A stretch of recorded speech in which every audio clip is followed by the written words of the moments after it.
Well, good evening and welcome to Tucker Carlson Tonight. Ann Coulter has canceled a planned speech at the University of California, Berkeley tomorrow, saying physical threats from the left made going there simply too dangerous. Coulter released a statement saying this: "It's a sad day for free speech. Everyone who should believe in free speech fought against it or ran away." Well, after releasing that statement, she told Fox News' Sean Hannity this. I think what's going on with Berkeley, when you have, it shows how radical the universities are generally. I mean, what you're talking about, I agree with. Yes, they want to destroy and squelch conservative speech. But there is a separate issue with the universities right now. When you have Bernie Sanders, Elizabeth Warren, Howard, Bill Maher, Joy Behar, and so on and so forth, when they're all saying, oh, get over yourselves, Berkeley, we have a First Amendment. People have fought and died for the right to free speech. You can see the rest of the interview on Sean's show tonight at 10. Well, despite sabotaging Coulter's speech by forcibly changing the date and refusing to supply facilities, Berkeley claims its commitment to free speech remains, quote, absolute. Really? Then why not defend Ann Coulter's right to exercise it? Aaron Hanlon is an assistant professor at Colby College in Maine. He just wrote a piece for the New Republic saying that colleges have a right to make what he calls value judgments by blocking speakers they disagree with. Professor Hanlon joins us tonight. Professor, thanks for coming on. Thanks very much for having me, Tucker. So pardon my surprise that a liberal arts professor would be defending squelching free speech. I read your piece in the New Republic. Outline for us quickly, if you would, your justification for not allowing people you disagree with to speak on college campuses. Sure. So I'm actually personally very speech permissive. I would say I'm very pro-speech, almost absolutist on speech. But my view is basically that universities, institutions of higher education should be able to make value judgments about quality of speaker, not ideological tests, not about whether the speaker is not mob rule or popularity contests, but judgments about the quality of the speaker and that speaker's suitability for a speech at an institution of higher education. Okay, so free speech, and it has been defined pretty precisely by the Supreme Court, is not curtailed by other people's views of it. In other words, you have an absolute right to say what you think, to deliver your political opinions in public. And the truth, as you know, is that colleges abridge that freedom of speech on the basis of political preference. They don't like people for their views, for their conservative views, and so they prevent them from speaking. Why would you defend that?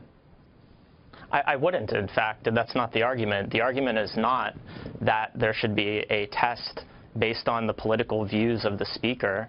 The argument is that there should be a consideration of the relative quality of the speaker and the suitability of the speaker for the educational mission of an institution of higher education. Okay, so those are so subjective, those terms, that they allow a college to stop speech they disagree with, which is, of course, exactly what happens. I can't think of an occasion in the life of Colby College, for example, when conservative students have stopped a liberal speaker. It's always the other way around.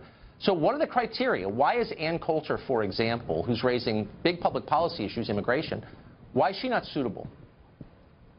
Well, a couple of points on this. One is that if you look at, it's a wonderful service by the Foundation for Individual Rights in Education. FIRE provides a database of disinvited speakers or disinvitation attempts. And if you look at that, you'll see that it's actually not always from the left that the disinvitation or no platforming happens. So I want to just correct that. But the thing is, the fact of the matter is... Can you name a single example where a speaker has been physically prevented from speaking by conservative students? I know basically that Barack Obama and Alice Walker have been sort of denied, or at least attempted. No, they were not stopped from speaking. Nobody put their bodyguards in the hospital. Nobody threw rocks against the building or pounded on the windows. Conservative students have not, that I'm aware of, and I would denounce it immediately if they did, stopped any speaker, and yet you see it on the left, and yet your piece doesn't say one word about that. I wonder why. Well, I actually am pretty explicit in that piece and in other pieces about my opposition to any kind of violent or disruptive protest of any speaker of any ideological persuasion. Right, so Okay. I wouldn't defend any of that type of action. And at Berkeley, of course, the conflict is not just left-wing radicals being violent, it's also right-wing radicals putting on body armor and coming there for a fight as well. Okay, but the right-wingers, to the extent they exist, are not the ones who stopped a series of speakers from speaking. They were 100% on the left. And you don't mention that in your piece, and you don't suggest any punishment for those people. If you're a near free speech absolutist, as you claim you are, what should happen to people who prevent someone from expressing his or her political views? Well, as I've said and as I've made very clear in my public writing, I do not support anybody of any ideological persuasion forcibly shutting down speech.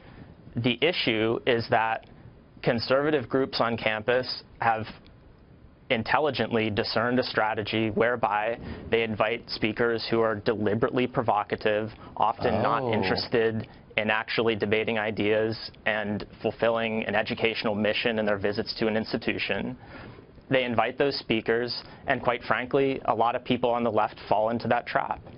Wait, so really, you're blaming the victim here because people are, quote, deliberately provocative. Can you hear yourself? You're a college professor, and you're against intellectual debate that's, quote, deliberately provocative. Shouldn't it be deliberately provocative?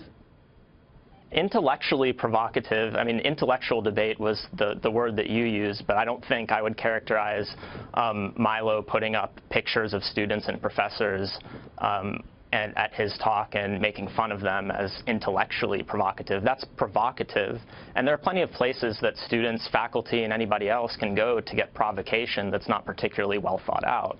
I mean, that's what the internet is for. So should we then turn our institutions of higher education into a kind of Wild West style sort of recapitulation of the internet? You should allow some diversity of views, and you don't. And so you're saying basically these people's views aren't worthy of hearing. We're editing them out. Why not burn their books? Why is it different, what you're suggesting?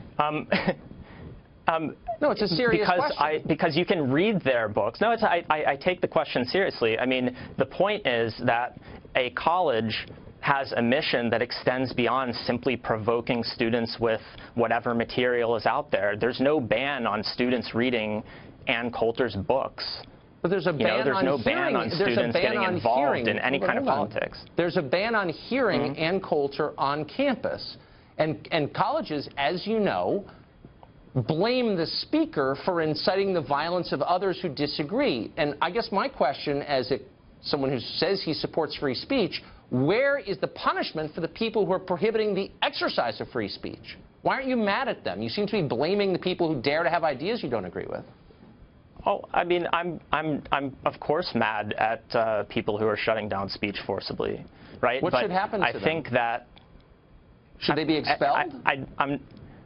I'm not really in the. It's not my interest in adjudicating punishment to these people. Why not? In other words, because it's not my role. I mean, I don't do that. I'm not a disciplinarian. You just wrote a piece making apologies for people who shut down free speech, trying to create an intellectual framework to justify fascism, in effect. And now you're saying I can't comment on that? It's a really simple question. If a student prevents a speaker from speaking, what should happen to the student? It's a question that's beside the point of the argument, which is that colleges should be able to have standards for the speakers that they bring. Yeah. Boy, liberals used to defend free speech absolutely. Thanks, Professor. Heather McDonald.